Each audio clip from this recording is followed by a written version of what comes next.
Driving അറിയാവുന്ന വിശ്വസ്തനായ കാവൽക്കാരനെ ആവശ്യമുണ്ട്. മാസശമ്പളം 22,000 രൂപ. താമസവും ഭക്ഷണവും സൗജന്യം. ആ പത്രപരസ്യത്തിലെ നമ്പറിലേക്ക് വിളിച്ച് അക്ഷമനായി ഞാൻ കാത്തിരിക്കുകയാണ്. ഹലോ. മറുതരം നീട്ടി ശബ്ദിച്ചു. ഹലോ, നമസ്കാരം. കാവലിന് ആളെ വേണമെന്ന് കണ്ടിട്ട് വിളിക്കുന്നതാണ്, ഞാൻ പറഞ്ഞു.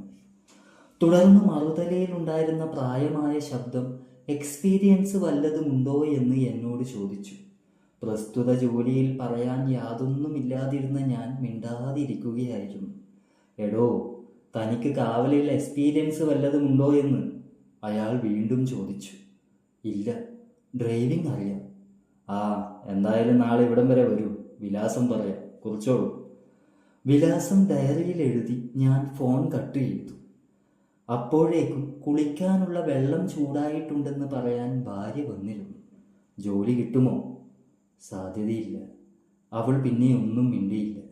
അടുക്കളയിൽ നിന്ന് പൊള്ളുന്ന ചെമ്പ് തോർത്തിൽ പിടിച്ച് ഞാൻ കുളിമുറിയിലേക്ക് നടന്നു. ചൂടുവെള്ളത്തെ നേർപ്പിച്ച് ദേഹത്തേക്ക് ഒഴിച്ചപ്പോൾ വല്ലാതെ കുളിരുന്നതുപോലെ. എനിക്ക് 2 മക്കളാണ്. 2 ആൾക്കും എന്നും അസുഖമാണ്. മൂത്തവന് പനി വന്നു പോകുമ്പോഴേക്കും ഇളയവൾ ഛർദ്ദിക്കും.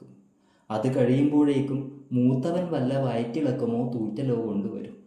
കുടുംബത്തിൽ ഒരാൾക്ക് ചെറിയൊരു അസുഖം വന്നാൽ വീണുപോകുന്ന ഒരു ഗൃഹനാഥനാണ് ഞാൻ.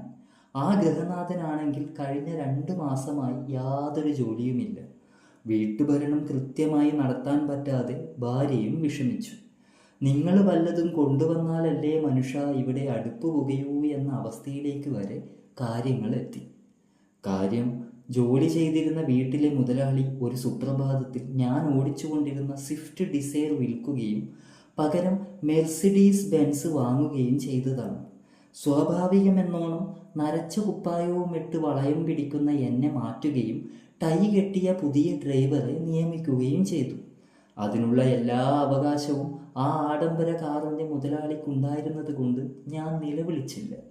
പക്ഷേ സദാശിവനൊന്നും ബെൻസ് ഓടിച്ചാൽ ശരിയാകില്ലെന്ന അദ്ദേഹത്തിൻ്റെ അടക്കം പറച്ചിൽ എൻ്റെ കാതുകളിൽ വീണപ്പോൾ ഉള്ളു പൊള്ളിപ്പോയി. കാരണം മറ്റൊന്നും കൊണ്ടായിരുന്നില്ല. ജീവിതത്തിന് ഡ്രൈവറുടെ വേഷം മതിയെന്ന് തീരുമാനിക്കാനുള്ള കാരണം മറ്റൊരു ബെൻസായിരുന്നു.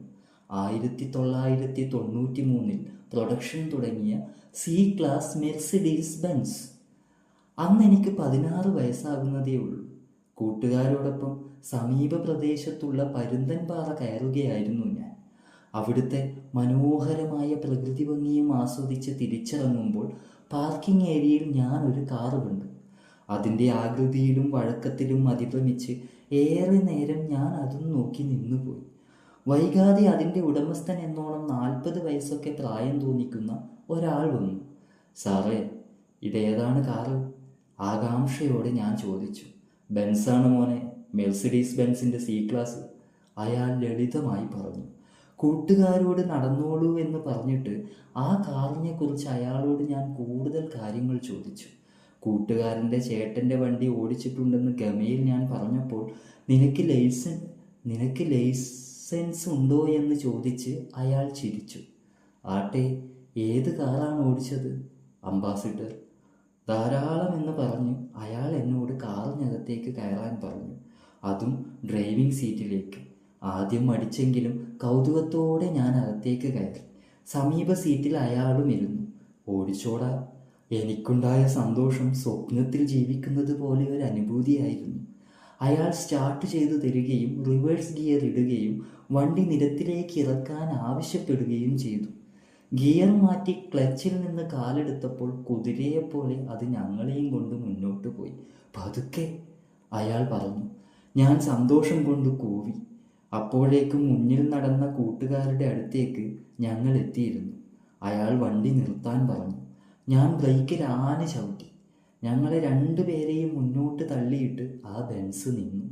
എന്നിട്ട് സന്തോഷമായില്ലേ എന്ന് അയാൾ എന്നോട് ചോദിച്ചു. ഇന്ന് ചോദിച്ചാലും സന്തോഷം എന്നാൽ ആ നിമിഷങ്ങളാണെന്ന് ജീവൻ അറിയാതെ പറഞ്ഞു പോകും. ഗമയിൽ കാറിൽ നിന്നിറങ്ങി വരുന്ന എന്നെ കൂട്ടുകാർ തലയിൽ കൈവച്ചാണ് നോക്കിയത്. ഇന്നും ഒരു സിനിമാ ചിത്രം പോലെ എൻ്റെ ഓർമ്മയിൽ അതുണ്ട്. അങ്ങനെയാണ് എന്നെങ്കിലും ഒരു ബെൻസ് കാറിൻ്റെ ഡ്രൈവർ ആകണമെന്ന ആഗ്രഹത്തിൽ ഞാൻ ഡ്രൈവിംഗ് പഠിച്ചത്. ഏത് കാറും ലളിതമായി ചലിപ്പിക്കാൻ പഠിച്ചിട്ടും ആ ആഗ്രഹം നടന്നില്ലെന്ന് മാത്രമല്ല, ആ ആഗ്രഹത്തിന് എന്നെ തീരെ വേണ്ട എന്ന തലത്തിൽ ജീവിതം ഇങ്ങനെ കൊഞ്ഞനം കുത്തുകയും ചെയ്യുന്നു. അന്നേ രാത്രിയിൽ കഞ്ഞിയും കുടിച്ച് കൈ കഴുകുമ്പോൾ ഇഷ്ടിക കമ്പനിയിൽ ആളൊഴിവുണ്ടെന്ന് ഭാര്യ പറഞ്ഞു. ഞാൻ മിണ്ടിയില്ല. പിള്ളേരെയും പൊത്തിപ്പിടിച്ച് കിടക്കുമ്പോൾ നിങ്ങൾക്ക് പറ്റില്ലെങ്കിൽ താൻ പോയിക്കൊള്ളാമെന്ന് അവൾ ചേർത്തു. വേണ്ടെന്ന് ശബ്ദിച്ച് ഞാൻ കണ്ണുകൾ അടച്ചു. വളയം പിടിക്കാതെ എനിക്ക് ജീവിക്കാൻ പറ്റുമായിരുന്നില്ല. അതുകൊണ്ടാണ് കഴിഞ്ഞ 2 മാസമായി ഡ്രൈവർ ജോലി അന്വേഷിച്ച് കാത്തിരുന്നത്. ആരും വിളിച്ചില്ല. കാലിയായ അടുക്കളയിൽ നിന്ന് ഭാര്യ ഇങ്ങനെ കലിതുള്ളുന്നത് കൊണ്ടാണ് ഇതെന്ന് കരുതി ആ കാവൽക്കാരൻ്റെ ജോലിക്കായി ഞാൻ അന്വേഷിച്ചത്. എന്തായാലും വിലാസമുണ്ടല്ലോ, പറഞ്ഞതുപോലെ നാളെ അവിടം വരെ ഒന്ന് പോയി നോക്കാം. പിറ്റേന്ന് രാവിലെ 10 മണിയോടുകൂടി ഞാൻ ആ വിലാസത്തിലെത്തിയിരുന്നു. കാളിംബെല്ലിൽ 2 വട്ടം വിരൽ കുത്തി കാത്തിരിക്കുകയാണ്. ഒരു നരച്ച തല കതക് തുറന്നു.